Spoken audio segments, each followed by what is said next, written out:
नमस्कार मित्रांनो, या चॅनलवर तुमचं सर्वांचं स्वागत आहे. कथेला जास्तीत जास्त लाईक करा, शेअर करा आणि चॅनलला सबस्क्राईब करा. चला तर मग आता कथेला सुरुवात करू. माझ्या नोकरीला 5 महिने झाले होते आणि इतक्यातच माझी बदली त्याच शहरात झाली जिथे माझी दीदी प्राजक्ता आणि भाऊजी अमित राहत होते. मी त्यांना भेटायला खूप उत्सुक होते कारण माझं आणि माझ्या भाऊजीचं खूपच फ्रेंडली नातं होतं आणि दीदीशी तर माझं नेहमीच खूप छान पटत असे. मी 3-4 दिवसातच माझं सगळं सामान घेऊन त्यांच्या घरी पोहोचले. ते लोकही माझ्या येण्यामुळे खूप आनंदित झाले होते. माझ्या दीदीला 2 गोंडस मुलं होती त्यात आणि त्यांच्याबरोबर खेळायला मला खूप आवडायचं. एक दिवस मला 4 दिवसांसाठी दुसऱ्या शहरात मीटिंगसाठी जावं लागलं. मी थोडंसं सामान घेतलं आणि दीदीला सांगितलं 4 दिवसांना परत येईल आणि मग मी निघाले. पण जसं मी फ्लाईटमध्ये बसणार होते तसंच मला माझ्या बॉसने सांगितलं की जे विदेशी क्लायंट्स आपल्याला भेटायला येणार होते त्यांच्या शहरात खराब हवामानामुळे सगळ्या फ्लाईट्स रद्द झाल्या. त्यामुळे ते आठवड्यात येणार नाहीत आणि ही मीटिंग 2 आठवड्यांनी होईल. मीटिंग कॅन्सल झाल्यामुळे मला पुन्हा दीदीच्या घरी परत यावं लागलं. जेव्हा मी घरी पोहोचले तेव्हा दार आतून बंद होतं. मी बराच वेळ बेल वाजवली पण कोणीही दार उघडलं नाही. मग मला वाटलं कदाचित बेल बिघडली असावी.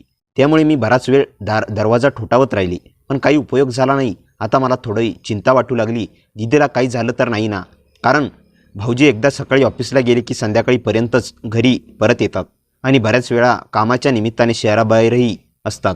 यामुळे दीदी घरी एकट्याच असतील, मुलंही शाळेत गेले असतील असं वाटलं.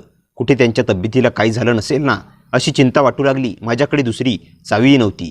त्यामुळे मी घरात शिरण्यासाठी दुसरा काही मार्ग शोधू लागले. घराच्या मागच्या बाजूला गेले तेव्हा पहिले किचनची खिडकी उघडी आहे ते पाहून थोडं हास्य वाटलं.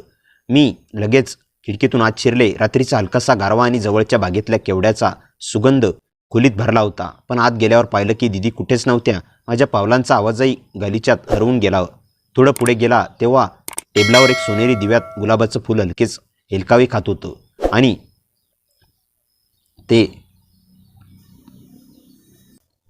दीदीच्या खोलीकडून मंद मादक संगीतासारखे काही सूर येत होते. माझं हृदय जोरजोरात धडधडू लागलं. हळूहळू तिकडे गेलो. दरवाजा थोडासा उघडा होता.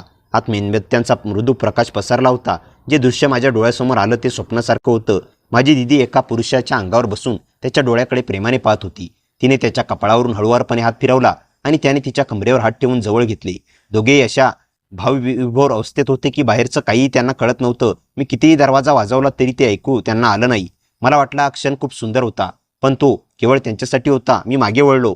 मनात लाजेबरोबरच एक विचित्र भावना होती की हे प्रेम होतं, खरं प्रेम. मी हळूच खिडकीतून बाहेर पडलो. त्यांना त्यांच्या सुंदर क्षणात एकटं सोडून जणू काही मी तिथे आलोच नव्हतो. मनात आलं 2-3 तास रेस्टॉरंटमध्ये जाऊन वेळ घालवावा. तोपर्यंत ते दोघं त्यांच्या खासगी वेळेचा आनंद घेतील. या विचाराने मी जवळच्याच एका प्रसिद्ध हॉटेलमध्ये पोहोचलो. ऑर्डर घेऊन बसले होते तेवढ्यात मी पाहिलं की भाऊजी काही लोकांसोबत बाहेर पडताना दिसले. त्यांना पाहून मी एकदम थबकले. जर ते घरात होते तर इथे कसे? हा तर खूप मोठा धोका होता. माझे पाय आपसुकच त्यांच्या दिशेने वळले. मी त्यांना आवाज दिला. त्यांनी वळून पाहिलं आणि मला पाहून खूपच आश्चर्यचकित झाले. ते म्हणाले, तू तर दुसऱ्या शहरात जायचं म्हणाली होतीस, मग इथे कशी? मी सांगितलं, अचानक मीटिंग कॅन्सल झाली म्हणून मी परत आले. ते म्हणाले, मी तर आज सकाळपासूनच इथे मीटिंगसाठी आहे. आत्ताच ती संपली आणि मी ऑफिसला जात होतो. पण तू तर परत आलीस तर घरात का नाहीस गेलीस? घराचा उल्लेख झाला आणि लगेच माझ्या डोळ्यासमोर दीदीचं ते दृश्य आलं. म्हणजे मी ज्या पुरुषाला दीदीसोबत पाहिलं ते भाऊजी नव्हते तर कोणीतरी दुसराच होते. म्हणजे दीदी भाऊजींना फसवत होती का असं वाटत होतं. माझ्या डोक्यात एकाच वेळी अनेक प्रश्नांचं वादळ उसळलं. मी विचारांतच हरवून गेले. तेवढ्यात भाऊजींनी मला हलवलं. विचारलं, मी ना इतकी विचारात गुंग झालीस? मी विचारतोय की तू घरात का नाही गेलीस? इथे काय करतेस? आता मला खरंच काही सुचत नव्हतं की त्यांना काय सांगावंसं. मी इथे का आले, काय पाहिलं आणि काय वाटतंय मी त्यांना कसं सांगणार होते की मी तर खरंच घरी गेले होते. मी तिथे पण काही पाहिलं ते पाहून मी घाबरून पुन्हा या हॉटेलमध्ये परत आले. म्हणून मी तातूरमातूर कारण देत त्यांना सांगितलं, माझी मैत्रीण अचानक मला इथे भेटायला बोलवून गेली म्हणून मी तिचीच वाट पाहत आहे. माझं बोलणं ऐकून भाऊजी थोडे शांत झाले आणि म्हणाले, ठीक आहे, यात एवढं घाबरण्यासारखं काही नाही. चालेल, तू तुझ्या फ्रेंडला भेट. मला तर ऑफिसला उशीर होतोय, निघतो. आणि मग ते ऑफिससाठी निघून गेले. पण माझं डोकं अक्षरशः फुटेल असं दुखत होतं. मनात खूप विचारांचा गोंधळ उडालेला होता. मला काहीच समजत नव्हतं की नेमकं काय सुरू आहे. हे सगळं खरंच घडतं की मी काहीतरी चुकीचं समजते. मी लगेच तिथून निघून पुन्हा घराकडे गेले. यावेळेस जेव्हा मी दरवाजा ठोठावला तेव्हा पहिल्याच प्रयत्नात दीदीने दरवाजा उघडला. मला समोर उभी पाहून ती थोडीशी आदरली कारण तिला वाटत होतं की मी तर मीटिंगसाठी दुसऱ्या शहरात गेले होते. मग मी इथे कशी? मी तिला सांगितलं, मीटिंग अचानक कॅन्सल झाली म्हणून मला परत यावं लागलं. हे ऐकल्यावर ती नेहमीसारखी अगदी सामान्यपणे माझ्याशी बोलू लागली. जणू काही घडलंच नव्हतं. माझं डोकं अजूनही गोंधळलेलं होतं, कारण मी स्पष्टपणे पाहिलं होतं की त्या क्षणी दिदी भाऊजीसोबत नव्हते, ती कोणीतरी दुसऱ्याच पुरुषासोबत होती. मी पुन्हा एकदा स्वतःला समजावत दिदीला विचारलं, आज दुपारी भाऊजी घरी आले होते का? तर दिदी म्हणाले, अरे नाहीत. तुला माहीत आहे ना, तुझे भाऊजी बहुतांश वेळा कामानिमित्त घराबाहेरच शहराबाहेरच असतात आणि जेव्हा इथे असतात तेव्हाही सकाळी निघतात आणि थेट रात्रीच परततात. दुपारी त्यांचं घरी येणं तर शक्यच नाही. पण तू हे सगळं का विचारतेस? तरी मी पटकन उत्तर दिलं, काही नाही, फक्त सहज विचारलं. त्यावर ती काहीच बोलता पुढे निघून गेली आणि मी जेवण करून शांतपणे माझ्या खोलीत बसले. पण मन मात्र अजूनही अस्वस्थ होतं. काही तासांपूर्वी जे दृश्य पाहिलं होतं तेच डोळ्यासमोर पुन्हा पुन्हा येत होतं. दिदींची मुलं माझ्यासोबत खेळत होती, पण आज माझं मन काहीच करत नव्हतं. सारखं रडू येत होतं. मनात वाटत होतं की मी दिदीला सरळ विचारावं, हे सगळं काय आहे? ती स्वतःच्या हाताने स्वतःचं घर का उद्ध्वस्त करते आहे? भाऊजी किती चांगले आहेत आणि तिची किती काळजी घेतात. कोणत्याच गोष्टीची कमतरता नाही त्यांच्याकडून. मग तरीसुद्धा दिदी त्यांना असा धोका का देते आहे? पण मी काहीच विचारू शकत नव्हते, कारण अजून माझ्या मनात खात्री नव्हती की मी जे पाहिलं ते खरंच घडलं होतं की माझा भ्रम होता. माझ्या मनात आलं, आता मला त्यांच्या या मुळाशी जाऊनच लागेल. म्हणून मी त्या दिवसापासून दिदीवर लक्ष ठेवायला सुरुवात केली. मग मी पाहिलं की रात्री भाऊजी झोपल्यावर त्यांच्या फोनवर कोणाचा तरी कॉल यायचा आणि दिदी शांतपणे गच्चीवर जाऊन फोनवर बोलायची. या गोष्टीवरून इतकी तरी स्पष्ट झालं की तिच्या आयुष्यात कोणीतरी दुसरा आहे. पण ती हे सगळं का करते आहे हे मात्र अजूनही मला कळलं नव्हतं. अजून काही दिवस झाले नव्हते की माझ्या बॉसने मला एका महत्त्वाच्या मीटिंगसाठी शहरातल्या एका मोठ्या हॉटेलमध्ये पाठवलं. मी माझी मीटिंग संपवून निघणारच होते. तेवढ्यात मी रिसेप्शनवर दिदीला उभा पाहिलं. त्या हॉटेलमध्ये त्या व्यक्तींशी बोलून झाल्यावर दिदी वरच्या मजल्यावर असलेल्या एका रूमकडे निघून गेली. मी गुपचूप त्यांच्या पाठोपाठ गेले आणि पाहिलं की ती एका खोलीत शिरली. त्यांच्या मागे जाणं मला शक्य नव्हतं, म्हणून मी परत खाली रिसेप्शन एरियामध्ये येऊन त्यांच्या बाहेर येण्याची वाट पाहू लागले. सुमारे 2 तासांनी त्या खोलीतून दिदी बाहेर आली आणि 5 मिनिटातच त्या खोलीतून एक पुरुषही बाहेर आला. पण तो कोण होता हे मला अजिबात माहिती नव्हतं. तो चेहरा मी आयुष्यात पहिल्यांदाच पाहत होते. मी माझा चेहरा व्यवस्थित झाकून घेतला.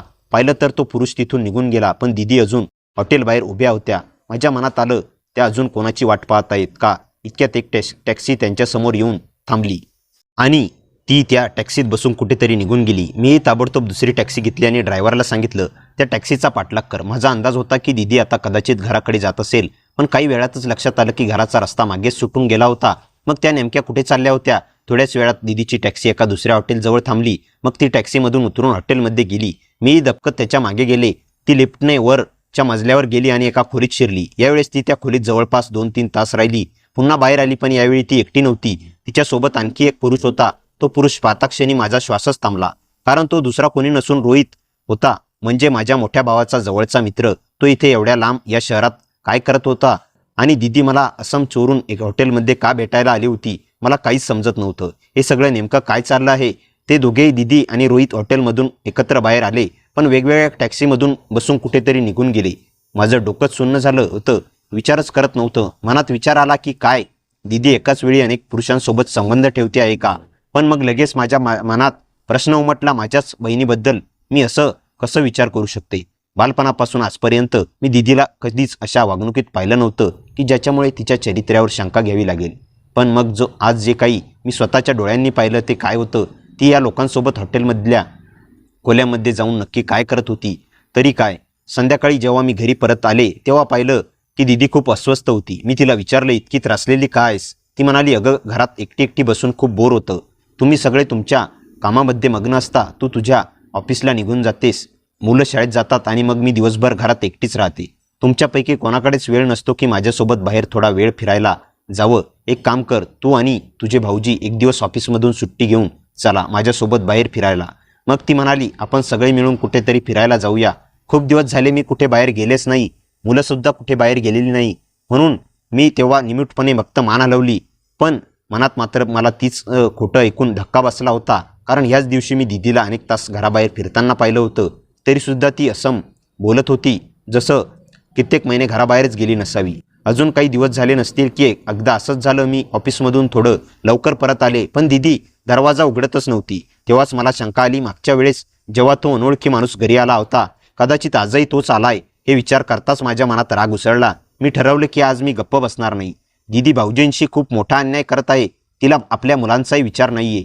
ती आपल्या वासनामध्ये एवढी अंध झाली आहे की तिला कसलीही भान राहिली नाही. मी लगेच किचनच्या मागच्या दरवाजातून आत शिरले तर पाहिलं की घरात सर्वत्र पसारा पसरलेला होता. तेवढ्या दीदीच्या खोलीतून किंचाळण्याचा आवाज आला. मी लगेच धावत गेले आणि पाहिलं की तोच माणूस पहिला ज्याला मी हॉटेलमध्ये पाहिलं होतं त्याचं नाव संकेत होतं. तो दीदीवर जबरदस्ती करण्याचा प्रयत्न करत होता.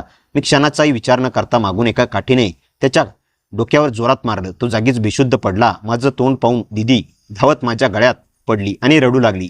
मी ना तू वेळेवर आलीस म्हणून मी वाचले. मी दीदीला विचारलं, हा माणूस कोण आहे आणि इथे घरात काय करत होता? ती म्हणाली, तो चोर आहे आणि घरात चोरीसाठी आला होता. मी तिला थेट सांगितलं, आता तुमचं अजून एक खोटं मी सहन करणार नाही. तुमच्या खोट्या वागण्यांनी माझे कान भरून गेले आहे. माझं बोलणं ऐकून दीदी आश्चर्यचकित नजरेने माझ्याकडे बघू लागली. मी थेट तिला सांगितलं, तुला वाटतं की तुझ्या कृत्याविषयी मला काही माहितीच नाही. मी तुला आणि या माणसाला या खोलीत अगदी नग्न अवस्थेत पाहिलं आहे. इतकंच काय, मी तुला या माणसासोबत हॉटेलच्या खोलीतून बाहेर येताना देखील पाहिले. हे ऐकताच दीदीच्या डोळ्यातून धक्का स्पष्ट दिसत होता. तिच्या डोळ्यांचा आकार वाढलाच होता. जणू काही शरीरातलं सगळं रक्त गोठून गेलं होतं. ती लगेच माझ्या पायावर कोसळली आणि रडू लागली. हात जोडून विनवणी करू लागली, मी ना हे सगळं तुझ्या भाऊजींना सांगू नकोस. माझा संसार वाचव, माझं घर उद्ध्वस्त होऊ देऊ नकोस. मी हिला थांबवलं. म्हटलं, हे सगळे मगरमच्छाचे अश्रू कुठेतरी दुसरीकडे साठव. एकदा का तू हे सगळं करत होतीस जेव्हा तुला जराही लाज वाटली नाही का? इतकंच काय, तू फक्त एकाच माणसासोबत नाही तर रोहितसारख्या माणसासोबतही हेच करत नाही होतीस? कोण जाणे अजून किती जणांसोबत तुझे संबंध आहेत? खरंच अशा स्त्रीला लाजेने मेलं पाहिजे. हे ऐकून ती विरह झाली. मीना, तू खरंच बरोबर बनतेस. माझ्यासारख्या स्त्रीला जगण्याचा अधिकारच नाही. इतकं बोलून ती ताबडतोब धावत आपल्या कपाटाजवळ गेली आणि तिथून एक बंदूक काढली. तिने ती आपल्या डोक्याला लावली आणि चक्क स्वतःवर गोळी झाडण्याच्या तयारीत होती. मी घाबरून तिचा हात धरला आणि बंदूक हिसकावून घेतली. हे सगळं पाहून माझेही अंग थरथरू लागलं. मी संतापाने विचारलं, जर तुला इतकीच लाज वाटत होती तर मग हे सगळं का करत होतीस? तेव्हा तिने शांत स्वरात सांगितलं, मी हे सगळं माझ्या इच्छेने करत नव्हते. मी तर मजबूर होते. हा माणूस मला ब्लॅकमेल करत होता. ब्लॅकमेल हे ऐकताच मी हादरून गेले. मी विचारलं, तुला हा ब्लॅकमेल करत होता, पण का? नक्की कोणत्या कारणासाठी? मी विचारलं. आणि तेव्हा दीदी म्हणाली, आज मी तुला सगळं काही सांगणार, पण वचन दे की तू माझी मदत करशील. कारण मी या जाळ्यात इतकी खोल अडकली आहे की आता एकटीने यातून बाहेर पडणं शक्यच नाही. मी तिला शांतपणे सांगितलं, जर तू मला सगळं खरं खरं सांगितलंस तरच मी तुझी मदत करीन. त्यावर आम्ही दोघींनी मिळून त्या माणसाला संकेतला एका खुर्चीवर घट्ट बांधलं आणि त्याच्या तोंडावर एक जाड कपडा बांधला. मग दीदीला मी पाणी दिलं आणि तिला थोडं शांत केलं. त्यामुळे तिची थरथर थोडी कमी झाली आणि मग तिने तिच्या भूतकाळात ते पान उघडलं जे आजपर्यंत कोणालाही माहीत नव्हतं. दीदी म्हणाली, लग्नाआधी भाऊजी मला खूप प्रेम करत होते. रोज कधी रोमॅन्टिक डेट्स ठेवायचे तर कधी बाहेर फिरायला न्यायचे. ते एकदम प्रेमळ, पण मुलं झाल्यानंतर भाऊजीने तिच्याकडे लक्ष द्यायचं पूर्णपणे बंदच केलं. तिने अनेकदा ही गोष्ट त्यांच्याकडे मांडली की तिला वेळ देत नाही, पण त्यांचं नेहमीचं एकच उत्तर असायचं, मी हे सगळं तुमच्यासाठी तर करतोय, पैसे कमावतोय, घर चालवतोय, आणि मग जर काहीच कमतरता नाही तर तुझी ही तक्रार का? दीदी त्यांना कित्येकदा समजावण्याचा प्रयत्न करायची की पैसा सगळं काही नसतो. काही भावना, काही क्षण असेच असतात जे पैशातून विकत घेता येत नाहीत. तिला त्यांच्या वेळेची गरज होती, त्यांच्या प्रेमाची, त्यांच्या उपस्थितीची, पण भाऊजी मात्र हे समजून घेण्यास तयारच नव्हते. त्याच काळात आईची तब्येत अचानक बिघडली. त्यामुळे तिने दीदीला काही दिवसांसाठी तिच्याकडे बोलावून घेतलं.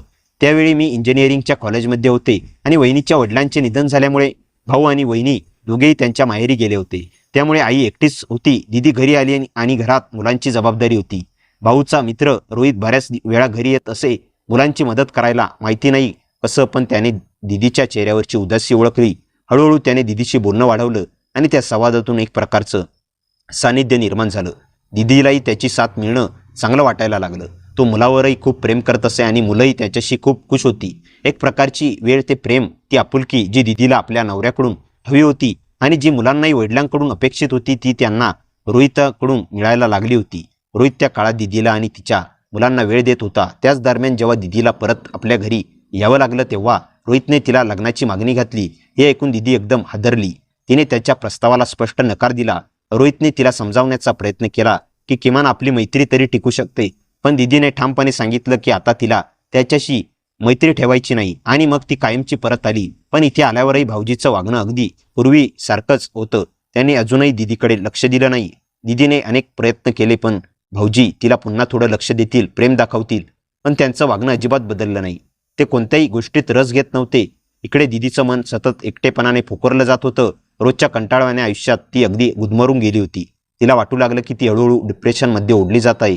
आणि मग एक दिवस अचानक रोहितचा तिच्याकडे फोन आला. सर्वात आधी त्याने त्या दिवशी जे काही घडलं होतं त्याबद्दल दिलगिरी व्यक्त केली आणि मग म्हणाला, आपण चांगले मित्र तरी राहू शकतो, कारण तुझ्याच मला नेहमीच एक चांगला मित्र वाटला आहे. दीदीला वाटलं मैत्रीत काहीच वावगं नाही आणि तिथून पुन्हा त्यांचं बोलणं सुरू झालं. हळूहळू रोहित तिला भेटण्यासाठी पुन्हा यायला लागला. पण रोहितचं असं वारंवार घरात येणं भाऊजींना अजिबात पसंत नव्हतं. त्यामुळे दीदीने रोहितला स्पष्ट सांगितलं की आता त्याने घरी येऊ नये. त्यावर रोहितने तिला हॉटेलमध्ये भेटण्याचा पर्याय सुचवला. एक दिवस दीदी त्याला हॉटेलमध्ये भेटायला गेली आणि त्या दिवशी तिने स्वतःच्या सगळ्या मर्यादा ओलांडल्यात. कारण त्यावेळी जसा तिला रोहितकडून थोडा भावनिक आधार मिळाला तसंच तिचं पाऊल सरकू लागलं आणि ती ते सगळं करून बसली जे तिने कधीच करायला नको होतं. पण त्यानंतर हे सगळं एका सर्वच चक्रीच बनून गेलं. रोहितने तिला समजावलं, यात काहीच वाईट नाही, कारण यातून तुलाही मानसिक शांती मिळते आणि मलाही. यानंतर जेव्हा दीदी पुन्हा एकदा आपल्या माहेरी गेली तेव्हा दोघांनी पुन्हा भेटण्याचा बेत आखला. पण प्रश्न असा होता की आता ते एकमेकांना कुठे भेटणार होते. तेव्हा रोहितने त्यांच्या एका मित्राचे घर एका दिवसासाठी भाड्याने घेतलं. त्या दिवशी त्यांचा मित्र शहराबाहेर गेला होता. रोहित दीदीला तिथे घेऊन गेला. त्या घरी दोघांनी आपल्या शरीराच्या गरजांची पूर्तता केली आणि त्यानंतर पुन्हा परत आली. परत आल्यानंतर दीदी पुन्हा आपल्या नेहमीच्या आयुष्यात गुंतून गेली. पण काही दिवसांनी पुन्हा एकदा रोहितचा फोन आला. त्याने जी बातमी दीदीला दिली ती ऐकून तिच्या पायाखालची जमीनच सरकली. रोहितने सांगितलं की त्याचा मित्र संकेत त्याच्या घरी ते शेवटच्या वेळेस गेले होते. त्यांनी त्या शारीरिक संबंधाचा एक व्हिडिओ शूट केला आहे. कारण त्या दिवशी संकेतने आपल्या घरातून लपून कॅमेरा लावला होता आणि सगळं चित्रित झालं होतं. आता तो रोहितला ब्लॅकमेल करत होता. हे ऐकताच दीदीचा थरकाप उडाला. तिने भाऊजींना एक खोटं कारण सांगितलं की तिला 2-3 दिवस माहेरी जायचं आहे. भाऊजीने ही सहज परवानगी दिली. ती थेट तिथे पोचली आणि संकेतशी भेटली. तिथे संकेतने समोर एक घाणेरडी अट ठेवली, तो व्हिडिओ मी कोणालाही दाखवणार नाही, पण त्या बदल्यात दीदीने माझ्याशी तशीच शारीरिक जवळीक ठेवावी जशी ती रोहितसोबत ठेवते. हे ऐकून दीदी हादरली, पण ती पूर्णपणे अडकली होती. पर्याय नव्हता म्हणून तिने मन मारून अश्रू ढाळत संकेतच्या इच्छेला मान दिला. तिला वाटलं की आता हे सगळंच इथे थांबेल, पण उलट हे एका नवलाचीच चक्र सुरू झालं. संकेतने तिच्याकडून तिचा घराचा पत्ता घेतला आणि मग तो कधीही येऊन तिला धमकावू लागला, तिच्यासोबत जबरदस्ती करू लागला. आता त्याने पैशाची मागणीही सुरू केली होती. दीदी पूर्णपणे थकली होती, तणावात होती. तिला वाटत होतं की ती एका कोंडवाड्यात अडकली आहे. ती रडत म्हणाली, मी रोहितला काही सांगू शकत नव्हते, कारण जर त्याला कळलं की मी त्याच्या मागे संकेतसोबत संबंध ठेवले तर तो मला धोकेबाज समजेल. पण मी धोकेबाज नाही, मी फक्त अडचणीत सापडलेली एक बाई आहे. इतकं बोलून ती पुटपुटून रडायला लागली. तेवढ्यात संकेतला शुद्ध आली. मी लगेच त्याच्या हातातून फोन हिसकावून घेतला आणि त्यामध्ये असलेला व्हिडिओ डिलीट केला. मी त्याला स्पष्ट सांगितलं, यापुढे जर तू माझ्या दीदीजवळ दिसलास तर मी थेट पोलिसात तक्रार करीन. माझं बोलणं ऐकून तो जोरजोरात हसू लागला. म्हणाला, तुला काय वाटतं की माझा फोनमधून व्हिडिओ डिलीट केलास म्हणजे तुझी बहीण वाचली? तुझा तो व्हिडिओ तर रोहितच्या फोनमध्ये आहे. हे ऐकून मी आणि दीदी दोघेही हादरलो. दीदीने थरथरत विचारलं, शेवटी तुला काय हवं आहे? तेव्हा संकेतने असंच सगळं पर्दाफाश केला. तेव्हा तो म्हणाला, हे सगळं रोहितचंच आहे, प्लॅन होता. त्याने सांगितलं होतं की तुला काहीतरी कारणाने माझ्या घरी घेऊन ये. मी तुझा व्हिडिओ शूट करतो आणि मग मी तुला ब्लॅकमेल करतो. मग मी तुझ्यासोबत मजा करतो आणि तुझ्याकडून पैसे घेतो. नंतर ती रक्कम मी आणि रोहित दोघं वाटून घेतो. आणि तू इतकी मोठी मूर्ख ठरलीस की तुला या सगळ्यांची किंचित ही कल्पना आली नाही की आम्ही दोघं मिळून तुझा वापर करत आहोत. हे ऐकताच दीदी जोरजोरात रडू लागली. ती म्हणाली, आता माझ्यासमोर फक्त एकच पर्याय आहे, मृत्यू. मी माझ्या इच्छा, माझं एकटेपण आणि त्या 2 पुरुषांच्या जाळ्यात अडकून माझं घर, माझा संसार उद्ध्वस्त करून टाकला. जर मी स्वतःवर संयम ठेवला असता तर आज ही वेळ आली नसती. मी एक वाईट आई ठरले. माझ्या मुलांना माझ्यासारखी आई मिळू नये. इतकं बोलून ती पुन्हा स्वतःला मारण्याचा प्रयत्न करू लागली. मी दीदीला स्पष्ट सांगितलं की भावनेच्या भरात आता पुन्हा काहीही मूर्खपणा करू नकोस. आधीच तू तुझं आयुष्य बिघडवण्यासाठी बऱ्याच चुकीच्या गोष्टी करून बसली आहेस. पण आता तरी थांब. आता तरी आपल्या मुलांचा विचार कर. जर तुला काही झालं तर तुझ्या मुलांचं काय होईल? हे ऐकताच ती विरह झाली आणि म्हणाली, मग तूच सांग, मरण्या वाचून दुसरा कोणता पर्याय आहे माझ्याकडं? मी या सगळ्यापासून आता कशी वाचणार? मी तिला शांतपणे समजावलं, काळजी करू नकोस, आपल्याला शांत डोक्याने विचार करायला हवा. थोड्या वेळ शांत बस. मग मी तिला एक सल्ला दिला की आता आपल्याकडे एकच मार्ग उरलाय. तू भाऊजींना सगळं खरं सांग. माझं बोलणं ऐकून ती जोरजोरात रडायला लागली. ती म्हणाली, मी तुझ्या भाऊजींना हे सगळं काहीच सांगू शकत नाही. त्यांना जर कळलं तर ते मला घटस्फोट देतील आणि मी त्यांना गमावू शकत नाही. मला यांच्या विना काहीच नको, त्यापेक्षा मी मेलं तरी बरं. मी तिला पुन्हा समजावलं, तू का समजत नाहीस? आपल्याकडे आता दुसरा कोणताही पर्याय उरलेला नाही. पण दीदी काही केल्या तयार नव्हती. इकडे संकट स्वतःला खूपच हुशार समजत होता आणि तो प्रचंड खुशही होत होता. अशातच अचानक दिदीच्या फोनची घंटी वाजली. तिने स्क्रीनकडे पाहिलं आणि घाबरली. कॉल भाऊजींचा होता. मी तिला सांगितलं, घाबरू नकोस, शांत राहा आणि आरामात फोन उचल. माझ्या सांगण्यावरून तिने फोन उचलला. तिथून कळलं की भाऊजी पुढील 2 आठवड्यांसाठी शहराबाहेर जाणार होते. अर्ध्या तासात भाऊजी घरी पोहोचणार होते. त्यांनी सांगितलं होतं की दीदीने त्याचे बॅकपॅक करून तयार ठेवावी, कारण त्यांना लगेचच निघावं लागणार होतं. हे ऐकून दीदी पूर्णपणे घाबरून गेली. आता काय करावं? इकडे संकेत अजूनही घरातच होता.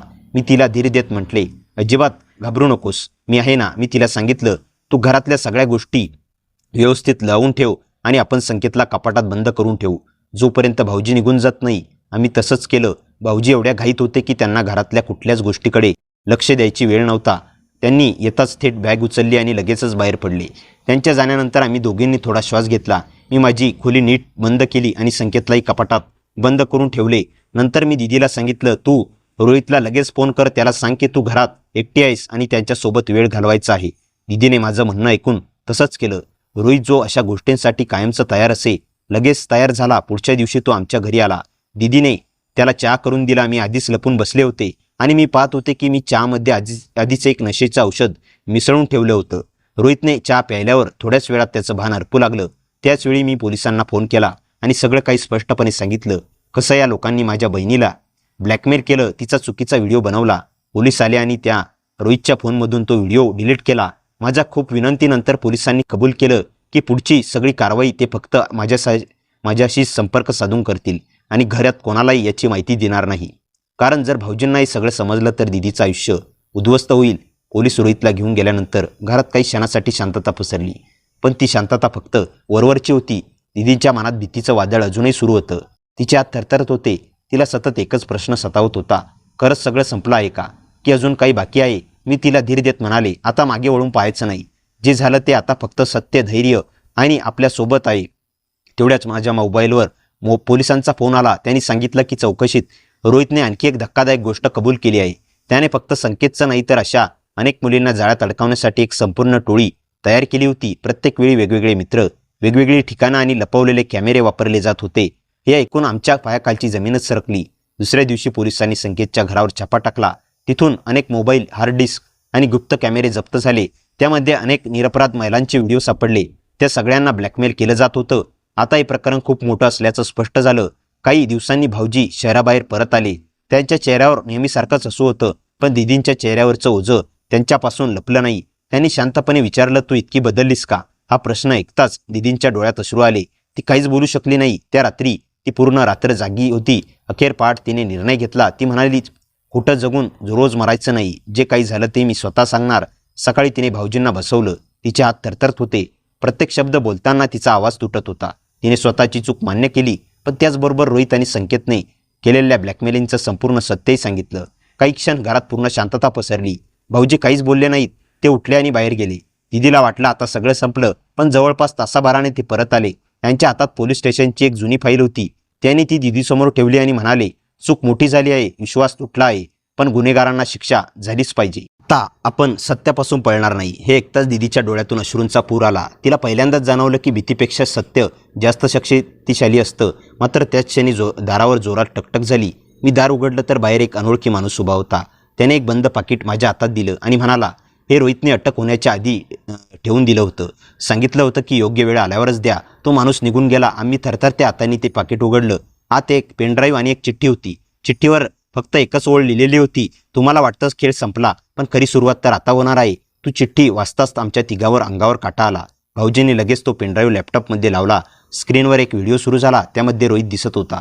तो म्हणत होता, जर हा व्हिडिओ तुम्ही पाहत असाल तर याचा अर्थ मी पोलिसांच्या ताब्यात आहे. पण तुम्हाला वाटत असेल की मी फक्त आणि संकेतच या सगळ्यामागे होतो, तर तुम्ही चुकीचा विचार करत आहात.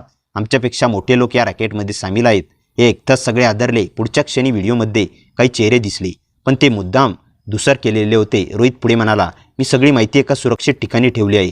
माझ्यासोबत काहीही झालं तरी ती माहिती आपोआप पोलिसांपर्यंत पोहोचेल. व्हिडिओ अचानक बंद झाला. काही क्षण घरात शांतता पसरली. भाऊजींनी माझ्याकडे पाहिलं आणि म्हणाले, आता हे प्रकरण आपल्या हातात राहिलेलं नाही. आपण पोलिसांना सगळं देऊया. आम्ही लगेच पेनड्राईव्ह पोलिसांकडे सुपूर्द केला. तपास अधिक वेगाने सुरू झाला.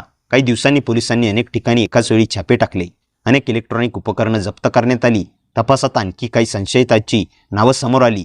दरम्यान दिदी अजूनही अपराधीपणाच्या भावनेतून बाहेर पडत नव्हती. ती स्वतःलाच दोष देत होती. भाऊजी तिच्याशी कमी बोलत होते, पण त्यांनी तिची आणि मुलांची जबाबदारी सोडली नव्हती. एके संध्याकाळी त्यांनी शांतपणे एवढंच म्हटलं, विश्वास परत मिळवायला वेळ लागेल, पण खोटं जगण्यापेक्षा सत्य स्वीकारणं चांगलंच. हे ऐकून दिदींच्या डोळ्यात पुन्हा अश्रू आले. तिने ठामपणे ठरवलं की यापुढे ती कोणतीही गोष्ट लपवणार नाही. पण त्याच रात्री पोलिसांचा फोन आला. तपास अधिकाऱ्यांनी सांगितलं, आम्हाला संकेत सापडत नाही, तो फरार झाला आहे. हे ऐकताच आमच्या काळजाचा ठोका चुकला. कारण संकेत फरार असल्याचा अर्थ एकच होता, तो अजूनही कुठेतरी मोकाट होता आणि त्याच्याकडे आमच्याविषयी अनेक गुपित असण्याची शक्यता होती. घराबाहेर अचानक एका गाडीचा आवाज आला. आम्ही खिडकीतून बाहेर पाहिलं. एका काळ्या रंगाची एक कार काही क्षण घरासमोर उभी राहिली आणि लगेच निघून गेली. दुसऱ्या दिवशी सकाळी दाराखाली एक लिफाफा सापडला. त्यामध्ये एक कागद होता. त्यावर लाल शाईने लिहिलं होतं, संकेत अजून हरलेला नाही आणि पुढची चाल तुमच्या कल्पनेपेक्षाही भयंकर असेल. दुसऱ्या दिवशी सकाळी तो लिफाफा पाहताच आमच्या तिघांच्याही मनात पुन्हा भीतीचं सावट पसरलं. भाऊजींनी लगेच पोलिसांचा फोन करून त्या पत्राची माहिती दिली. काही वेळातच पोलीस घरी आले. त्यांनी ते पत्र तपासासाठी ताब्यात घेतलं आणि घराभोवती लक्ष ठेवण्याचं आश्वासन दिलं. पण त्याचवेळी तपास अधिकाऱ्यांनी एक महत्त्वाची माहिती दिली. त्यांनी सांगितलं की संकेतने पळून जाण्यापूर्वी शहरातील एका लॉजमध्ये काही तास मुक्काम केला होता. तिथल्या CCTV फुटेजमध्ये तो एका अनोळखी व्यक्तीसोबत दिसत होता. त्या व्यक्तीचा चेहरा स्पष्ट दिसत होता, पण तो सतत संकेतला काही सूचना देत होता. तपास अधिकारी खोलवर गेला. 2 दिवसांनी पोलिसांनी त्या अनोळखी व्यक्तीची ओळख पटवली. तो एक सायबर गुन्हेगार होता, जो लोकांचे वैयक्तिक फोटो आणि व्हिडिओ वापरून त्यांना ब्लॅकमेल करण्याच्या टोळीशी संबंधित होता. हे एकदाच आम्हाला समजलं की दिदी फक्त 2 माणसांच्या जाळ्यात नव्हती, तर एका मोठ्या गुन्हेगारी रॅकेटची बळी ठरली होती. दिदींच्या डोळ्यात पुन्हा अश्रू आले. ती म्हणाली, माझ्या एका चुकीचा एवढा मोठा परिणाम झाला याची मी कधी कल्पनाही केली नव्हती. भाऊजी काही क्षण शांत राहिले आणि मग म्हणाले, चूक झाली आहे, पण आता आपण ती दुरुस्त करण्यासाठी धैर्याने उभं राहायचं. त्यांच्या त्या शब्दांनी दिदीला थोडा आधार मिळाला. काही दिवसांनी पोलिसांनी संकेतला एका दुसऱ्या शहरातून अटक केली. चौकशी दरम्यान त्याने अनेक धक्कादायक गोष्टी कबूल केल्या. त्यांनी सांगितलं की त्याच्याकडे अशा अनेक महिलांची माहिती होती आणि त्यांना भीती दाखवून पैसे उकळले जात होते. त्यांच्याकडून जप्त केलेल्या उपकरणांमधून अनेक पुरावे मिळाले. त्यामुळे संपूर्ण टोळीवर कठोर कारवाई सुरू झाली. न्यायालयात खटला सुरू झाला. दिदीने स्वतः धैर्य दाखवत न्यायालयात संपूर्ण सत्य सांगितलं. तिची साक्ष महत्त्वाची ठरली. अनेक महिन्यांच्या सुनावणीनंतर न्यायालयाने रोहित, संकेत आणि त्यांच्या साथीदारांना दोषी ठरवत कठोर शिक्षा सुनावली. निकाल ऐकताच दिदीच्या डोळ्यातून अश्रू आले. पण यावेळी ते भीतीचे नव्हते, तर एका दीर्घ संघर्षानंतर मिळालेल्या दिलासाचे होते. घरी परतल्यावर भाऊजींना शांतपणे सांगितलं, भूतकाळ बदलता येत नाही, पण भविष्यात पुन्हा अशी वेळ येऊ नये याची काळजी आपण घेऊ शकतो. दिदीने मुलांना मिठी मारली आणि मनोमन स्वतःशी एकच वचन केलं की कोणत्याही परिस्थितीत ती पुन्हा चुकीच्या निर्णयाकडे वळणार नाही. त्या दिवसानंतर त्यांच्या आयुष्यातील जखमा पूर्णपणे भरल्या नसत्या, तरी सत्य, धैर्य आणि एकमेकांच्या आधाराने त्यांनी नव्याने जगण्याचा प्रयत्न सुरू केला. न्यायालयात निकाल लागून 3 महिने झाले होते. घरात हळूहळू सगळं पूर्वीसारखं होऊ लागलं होतं. दिदी आता मुलांमध्ये आणि घरकामात मन रमवू लागली होती. भाऊजींना तिच्याशी पुन्हा बोलायला सुरुवात केली होती. जर दोघांमधील विश्वास पूर्णपणे परत आला नव्हता, तरी नवीन सुरुवात करण्याचा प्रयत्न सुरू होता. आम्हालाही वाटत होतं की आता संकट कायमचं संपलं आहे. पण एके दिवशी दुपारी घराच्या दरवाजावर टपालवाला आला. त्याने दिदीच्या नावाचं एक रजिस्टर पार्सल दिलं. पाठवणाऱ्याचं नाव नव्हतं. दिदीने थरथरत्या हातांनी ते उघडलं. आत एक मोबाईल फोन होता. तो सुरू करताच स्क्रीनवर फक्त एकच मेसेज दिसला, खरं सत्य अजून तुला माहीतच नाही. आम्ही तिघे एकमेकांकडे पाहू लागलो. तेवढ्यात त्या फोनवर व्हिडिओ कॉल आला. स्क्रीनवर कोणाचाच चेहरा नव्हता, फक्त बदललेला आवाजात एक माणूस म्हणाला, रोहित आणि संकेत तुरुंगात गेले म्हणून खेळ संपला असं समजू नका, ते फक्त प्यादे होते. एवढं बोलून कॉल कट झाला. भाऊजींनी तो फोन लगेच पोलिसांकडे दिला. तपासात समोर आलं की तो फोन बनावट कागदपत्रावर खरेदी करण्यात आला होता. मात्र त्यातून एक लोकेशन मिळालं. पोलिसांनी त्या ठिकाणी छापा टाकला. ते एक बंद गोदाम होतं. गोदामात कोणीच नव्हतं, पण भिंतीवर अनेक नावांची यादी चिटकवलेली होती. त्या यादीत दिदीचं नाव लाल रंगाने गोल करून चिन्हांकित केलं होतं. तपास अधिकाऱ्यांनी सांगितलं, याचा अर्थ कोणीतरी अजूनही तिच्यावर लक्ष ठेवून आहे. हे ऐकताच भाऊजींनी घराची सुरक्षा वाढवली. CCTV कॅमेरे बसवले गेले. मुलांना एकटं बाहेर न जाण्याची सूचना दिली गेली. काही दिवस शांततेत गेले. एक रात्री CCTV मध्ये एक संशयास्पद व्यक्ती घराबाहेर फिरताना दिसली. पोलिसांनी तत्काळ सापळा रचला. त्या व्यक्तीला पकडल्यावर धक्कादायक सत्य समोर आलं. तो त्या टोळीचा सदस्य नव्हता, तो एक खासगी गुप्तहेर होता. चौकशीत त्याने सांगितलं की कोणीतरी मोठ्या रकमेचा आमिष दाखवून त्याला फक्त दिदीवर नजर ठेवण्याचं काम दिलं होतं. पण त्या व्यक्तीचं नाव त्यालाही माहीत नव्हतं. त्याला फक्त ऑनलाईन सूचना मिळत होत्या. तपास पुन्हा नव्या दिशेने वळला. पोलिसांनी त्या ऑनलाईन खात्याचा माग काढायला सुरुवात केली. अनेक दिवसांच्या तपासानंतर ज्या व्यक्तीचं नाव समोर आलं ते पाहून सगळे स्तब्ध झाले. ते नाव घरातील कोणाचं नव्हतं. रोहित किंवा संकेतच्याही ओळखीचं नव्हतं. ते नाव होतं आर्यन देशमुख. ना आम्ही हे नाव कधी ऐकलं होतं, ना पोलिसांच्या जुन्या केस फाईलमध्ये त्याचा थेट उल्लेख होता. पण तपास अधिकाऱ्यांनी गंभीर आवाजात सांगितलं, या माणसापर्यंत पोहोचलो तर अनेक वर्षापासून सुरू असलेल्या ब्लॅकमेलच्या जाळ्यात खरा सूत्रधार सापडेल. तेवढ्यात अधिकाऱ्याच्या मोबाईलवर एक नवीन संदेश आला. त्यात फक्त एकच ओळ होती, माझा शोध घेण्याचा प्रयत्न करू नका, नाहीतर पुढचा नंबर तुमच्या कुटुंबाचा असेल. त्या धमकीच्या वातावरणानंतर, संदेशानंतर घरात पुन्हा एकदा भीतीचं वातावरण निर्माण झालं. मात्र यावेळी भाऊजी घाबरले नाहीत. त्यांनी ठामपणे सांगितलं, आपण कोणापासूनही लपणार नाही, पण आता प्रत्येक पाऊल पोलिसांच्या सल्ल्यानेच उचलायला. पोलिसांनी लगेच घराभोवती सुरक्षा वाढवली आणि त्या संदेशाचा माग काढण्यास सुरुवात केली. तपासात समोर आलं की तो संदेश वेगवेगळ्या इंटरनेट नेटवर्कचा वापर करून पाठवण्यात आला होता. त्यामुळे तो कोणत्या ठिकाणाहून आला हे लगेच समजत नव्हतं. दरम्यान आर्यन देशमुख या नावाचा शोध सुरू होता. अनेक कागदपत्र, बँक व्यवहार आणि जुन्या गुन्हेगारी नोंदी तपासल्यानंतर पोलिसांना एक धक्कादायक माहिती मिळाली. आर्यन देशमुख हे नाव खोटं होतं. तो अनेक बनावट नावांनी वेगवेगळ्या शहरामध्ये राहत होता आणि प्रत्येक ठिकाणी वेगळी ओळख वापरत होता. त्याचं खरं नाव अजूनही कोणालाच माहीत नव्हतं. काही दिवसांनी पोलिसांनी एका जुन्या गोदामातून मोठ्या प्रमाणात संगणक, हार्ड डिस्क आणि कागदपत्र मिळाली. त्या सर्व उपक्रमांमध्ये अनेक ब्लॅकमेल करण्याचे पुरावे सापडले. अनेक कुटुंब वर्षानुवर्षे भीतीत जगत होती. तपास अधिकाऱ्यांनी दिदीला सांगितलं, तुमच्या धैर्यामुळे अनेक निरपराध लोकांना न्याय मिळू शकतो. दिदीने डोळ्यात पाणी आणत मान हलवली. तिला आता समजलं होतं की सत्य लपवल्याने गुन्हेगार अधिक मजबूत होतात. त्याच रात्री पोलिसांना गुप्त माहिती मिळाली की टोळीचा मुख्य सूत्रधार शहराबाहेरील एका फार्म हाऊसमध्ये येणार आहे. पोलिसांनी सापळा रचला. संपूर्ण परिसराला वेढा घालण्यात आला. काही तासांच्या प्रतीक्षेनंतर एक काळी SUV फार्म हाऊसमध्ये आली. गाडीतून एक माणूस खाली उतरला. पोलिसांनी त्याला शरण येण्याचा इशारा दिला. काही क्षण तणावाचं वातावरण निर्माण झालं. शेवटी त्या माणसाने पळून जाण्याचा प्रयत्न केला, पण पोलिसांनी त्याला पकडलं. चौकशीत त्याने कबूल केलं की तो संपूर्ण टोळीचा प्रमुख होता आणि अनेक वर्षापासून लोकांना गुप्तपणे ब्लॅकमेल करून पैसे उकळत होता. त्यांच्याकडून मिळालेल्या माहितीच्या आधारे इतके साथीदारांनी अटक करण्यात आली. काही महिन्यानंतर न्यायालयाने सर्व पुरावे तपासून आरोपींना कठोर शिक्षा सुनावली. त्या दिवशी न्यायालयाबाहेर दिदी बराच वेळ शांत उभी होती. ती म्हणाली, भीतीमुळे मी अनेक चुकीचे निर्णय घेतले, पण शेवटी सत्य सांगण्याचाच निर्णय माझ्यासाठी आणि इतर अनेकांसाठी योग्य ठरला. भाऊजी तिच्या शेजारी उभे राहिले. त्यांनी शांतपणे एवढंच म्हटलं, भूतकाळ बदलता येत नाही, पण त्यातून शिकून पुढचं आयुष्य नक्की बदलता येतं. त्या दिवसानंतर त्यांनी मुलासोबत नव्याने आयुष्य उभं करण्याचा निर्णय घेतला. जखमा होत्या, आठवणी होत्या, पण त्या आठवणीवर मात करण्याची ताकदही त्यांच्या निर्माण झाली होती. कथा इथे संपत नाही, पण यानंतर त्यांच्या आयुष्यातील प्रत्येक निर्णय भीतीवर नाही तर सत्य, विश्वास आणि धैर्यावर आधारित होता. न्यायालयाचा निकाल लागून 6 महिने झाले होते. आयुष्य हळूहळू पूर्वपदावर येत असल्यासारखं वाटत होतं, पण काही जखमा अशा असतात की त्या दिसत नाहीत, फक्त मनाच्या आत खोलवर ठसलेल्या असतात. दिदी अजूनही अनेकदा रात्री घाबरून जागी व्हायची. भाऊजी तिच्या बदललेल्या स्वभावाकडे शांतपणे पाहत होते. एके रात्री ती तिच्याजवळ बसली आणि म्हणाले, तुझ्या डोळ्यात अजूनही भीती दिसते. भूतकाळ विसरणं कठीण आहे, पण त्यांच्या कैदेत आयुष्यभर राहणं त्यातून कठीण आहे. हे शब्द ऐकून दिदींच्या डोळ्यात पाणी आलं. इतक्या दिवसांनी ती पहिल्यांदाच मनापासून रडली. भाऊजींनी तिच्या खांद्यावर विश्वासाने हात ठेवला. त्या क्षणी दोघांमध्ये शब्द नव्हते, पण अनेक गैरसमज विरघळू लागले होते. दुसऱ्या दिवशी सकाळी घराच्या अंगणात एक छोटंसं बंद पाकिट सापडलं. त्यावर कोणताही पत्ता नव्हता. आत फक्त एक जुना फोटो होता. त्या फोटोत रोहित, संकेत आणि त्यांच्यासोबत आणखी 3 अनोळखी माणसं उभी होती. पण फोटोच्या मागे लिहिलेली तारीख पाहून आम्ही हादरलो. ती तारीख अशी होती ज्या दिवशी रोहितची दिदीशी अजून ओळख झालेली नव्हती. म्हणजे हे संपूर्ण कटकारस्थान खूप आधीपासून रचलं गेलं होतं. फोटोसोबत एक चावीही होती. त्या चावीवर फक्त एक क्रमांक कोरलेला होता, 217. पोलिसांनी तपास केला आणि तो क्रमांक शहरातील जुन्या रेल्वेच्या स्टेशनजवळच्या लॉकरचा असल्याचं समोर आलं. न्यायालयाची परवानगी घेऊन लॉकर उघडण्यात आला. आत एक डायरी, काही पेनड्राईव्ह आणि एक पत्र होतं. पत्रात लिहिलं होतं, जर हे तुमच्या हातात आलं असेल तरी समजा की खरी गोष्ट आता सुरू होते. आम्ही जे करत होतो त्यामागे पैशापेक्षा मोठं कारण होतं. पोलिसांनी डायरी उघडली. प्रत्येक पानावर तारखा, नावं आणि कोडवर्ड लिहिलेले होते. पण शेवटच्या पानावर फक्त एकच वाक्य होतं, ज्याच्यावर तुम्ही सर्वात जास्त विश्वास ठेवता त्याच्यापासून सावध राहा.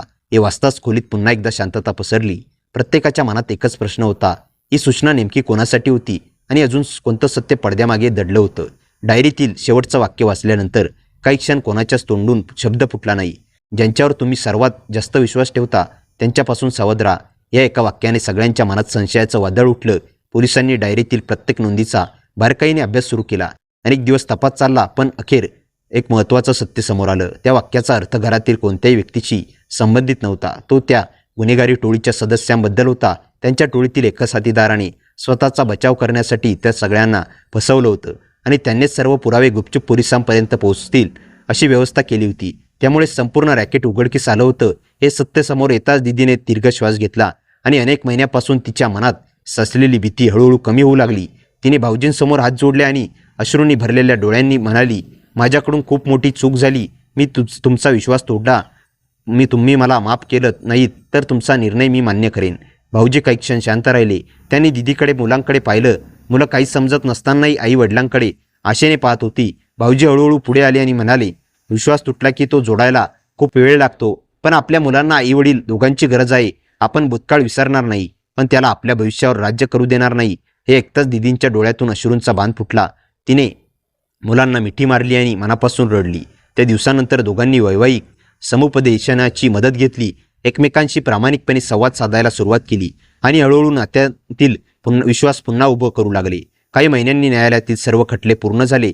रोहित संकेत आणि त्यांच्या साथीदारांना त्यांच्या गुन्ह्याबद्दल शिक्षा कायम ठेवण्यात आली. पोलिसांनी स्पष्ट सांगितलं की त्या टोळीचा पूर्णपणे नायनाट झाला आहे आणि जप्त केलेले सर्व बेकायदेशीर व्हिडिओ न्यायालयाच्या आदेशानुसार कायमचे नष्ट करण्यात आले आहेत.